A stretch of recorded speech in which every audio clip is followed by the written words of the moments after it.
Welcome to World War III, episode 13, Election Victory for Democracy. Gerasimov has brought peace to Ukraine and announced a free and fair election, which this month, as is his agreement, he has unleashed. The results are announced on the 8th of March, and the results are shocking for the world. Welcome to episode 13, an election victory for democracy. The sponsor of this episode is Fiction War Channel, an historic channel based upon all of the wars in history, from the Battle of Lutzen between Gustavus Adolphus and the Imperial Roman Empire, to the Battle of Cannae between Hannibal and Publius Varus. Watch them currently on YouTube, and you can see their videos on Hannibal and the Anarchy, while their scratch channel also includes stuff like the Three Kingdoms, Barringtonfeld, Lutzen and White Mountain, along with Hastings, Hattin and Acre. They also have the First War, Italia versus Greece in the Greece Civil War, and the invasion of the North Koreans. The Russian election system is not that complicated, but it's a bit more complicated than most places. Quite simply, it's a first round post system, which means that basically the population is split into 100 seats. This is split into 4 zones, so 400 seats. The election starts at 8 PM UK time, with 127 million people turning up. The population of Russia is 145 million people. This is a great rate of people showing up. At 6 PM UK time on the 8th, the results are in. Beforehand though, the three contenders Sergei Shoigu of the Unite Party, Gorgyemenko of the Reform Party, who has quite literally come out of nowhere, so we're not showing his picture, basically, and is a breakaway party of Putin's, and Alexei Navalny of the Coalition Party. Let's start with Shoigu. I brought a lot to this nation, a stable defence, and great advice to our great former leader, Mr. Putin. In former speeches, I have asked you to vote for justice, for a man who was brutally taken away from us by the man who has called this election, Mr. Gerasimov. If I win, I will arrest him and send him to prison for murder. When you vote to it, I hope you voted for justice, truth and freedom. Sergei Shoigu, 1755, 8th of March 2023. Next came Mr. Yemenko. My party has been led by Mr. and Mrs. Vladimir Putin, now believed in his regime until one day. That day was February 19, 2022, the day we invaded Ukraine. This invasion was the wrong move, and Mrs. Shoigu opposite me wants to continue that. This is wrong. Mrs. Shoigu must.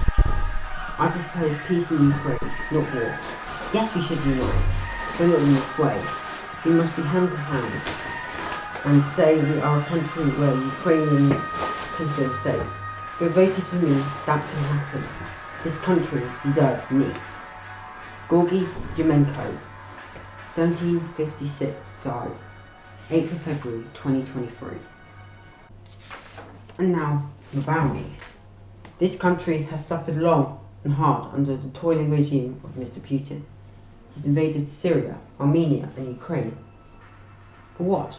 1 million people displaced 10 times that? No, it was so he could stay in power. He sent tanks into Belarus and Kazakhstan when their governments were in the blink. And when he's under threat, he invades Ukraine. This country doesn't need another man like that in Shoigu. But Yemenko is neither. He supports crackdowns on freedom of speech and will arrest anyone in his path, just like Shoigu and Putin. That's why the military overthrew Mr. Putin. And mark my words, this is not the right move. I will also bring job stability and bring down unemployment while also ending the war in Ukraine. I don't see that Ukrainians should be incorporated into our country, which has been going into recession in the last few years. This will only lead to yet another war. So a vote for me is a vote for freedom. Electing Navalny, 1750, 8th of March 2023. This speech led up to the winner announcement led by Vasily Morgenstern. The election of 8th of March in Russia has seen 127,441,821 of the 127,458,985 people vowing to vote in the election according to the ballot box, and the other 17,164 have voted by post. This means we have a valid vote. There are 4 zones. In Zone 1, the Reform Party gained 30 seats. The Ukraine Party got 65 seats. The Coalition Party got 4 seats, while the Unite Party got 1. In Zone 2, the Coalition Party got 35, the Unite Party 38, and the Reform Party 9. The remaining seats 19 were taken by the Euro Party. These are 19 seats which the Euro Party took, and that's 90% of the vote. That's out of quite, by the way, context. Back into it now. Zone 3, the Unite Party got 25, Coalition 28, and Reform 26. The Banashka Party got 7, while the Eastern Party 14. Bizarrely, here, the Eastern Party did actually stand a few candidates. 20, in fact. Although they got 14% of the vote here, when they weren't even properly standing, gives you context to how popular the Eastern Party is in the East. Back into score again.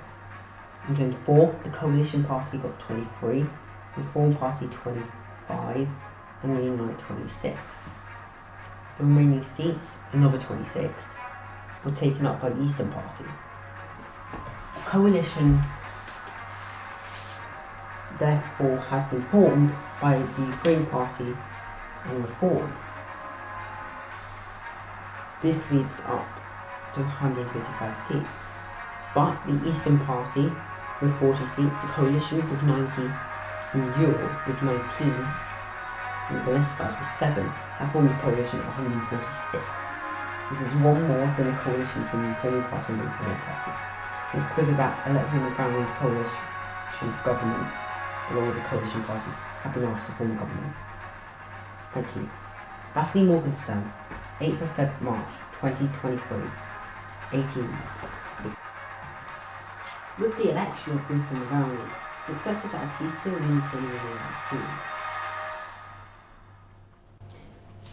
Moving on to Taiwan, and before I go any further, the situation in China is increasingly becoming a crisis, with the American plan to cut off the 101st Army, with in the end falling, then He Shan could fall. By the fact, the 101st Infantry could outflank 11, it then move against the undefended Hanzhou, then go against the coast. This means Taipei and other places could become pocketed.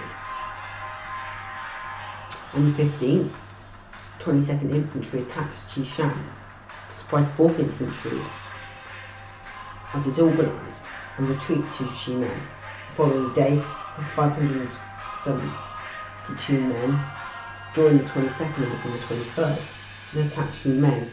On the 17th, 4th Infantry are caught out and surrender, doing mass suicide. 81 men commit suicide. Tang Shui and Shanshui follow as well.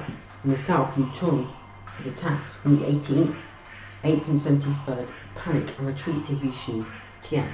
Queen now retreats on the 23rd, leaving Sergeant, now General Zhong Shumei, realising that the Americans are trying to create a pocket. 9th, 16th and 2nd Infantry are deployed to Chunchechu, 73rd to midway to Qishan, and 8th and 9th to Huishinchen. On the 24th, American 23rd Infantry attacked south, coming into contact with 73rd Infantry. Realising they're deserters, 73rd morale collapses, but pushes on anyway. It's here that one of the bloodiest battles over a 2-mile stretch in the entire Third World War happens. Each side had around 700 men. After the battle, there were 281 for the Americans and 348 for the Chinese, which means a total of 771 men died in this stretch alone, with heavy casualties still to cease in the north. In the south, a lot's been happening near Mount Hinshin.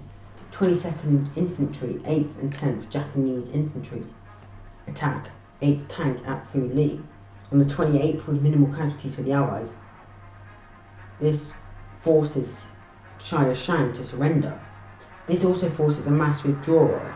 Kui realises